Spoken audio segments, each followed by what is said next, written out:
a miracle. You know, we are so tired of hearing the negative and everything is impossible. But with God, all things are possible. He is limitless. There is no limit to our God. Anyway, I went to a mission a few years ago, and Pastor Sam, every now and again you'll hear about the orphanage that we support when we can. And the last time we gave him money was in April. And I was starting to feel itchy, like I'm thinking, I wonder how these poor orphans are eating, how they're managing. And so, bing, there goes my phone. And it's him. And he's long text and everything. And I thought, I can't get back to him. I can't go down that road because we don't have money to give him right now. And I didn't want to approach Stephen because I hate being a nag. Then he's got to approach the board and, we've got to look at the finances and all that. And there was no extra money. Not long after that, the man sends me another text, and I just couldn't go down that road. I couldn't even look at the texts anymore. I felt so guilty that I couldn't help the man. Anyway, I didn't say a word to Stephen, and someone blessed the church with a nice donation. And when someone does that over and above the normal tithing, we normally tithe on that money to Kenya or to the Russian church in Brooklyn.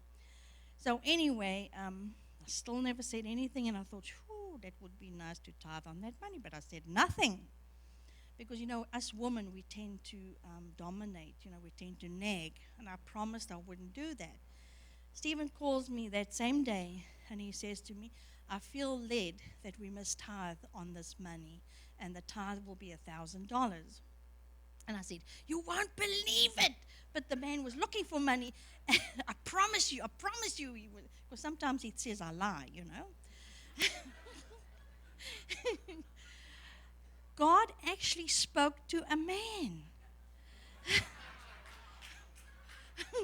I know he speaks to us women all the time, but a man will listen, So I was so excited. And then he got more excited when he heard that I had heard from Sam and that they needed the money. And the funny thing is, then I spoke to Marnie, the woman who went with me to Kenya, and I told her that, we're going to give him $1,000 and everything, and I was excited about it. And she said she had spoken to him, and the government was going to shut them down because they couldn't afford to keep the doors open. They couldn't feed the children. And they couldn't build the necessary rooms that they needed, and the bedding and everything was too short. They were going to close them down. They needed $2,000, and he only had $1,000.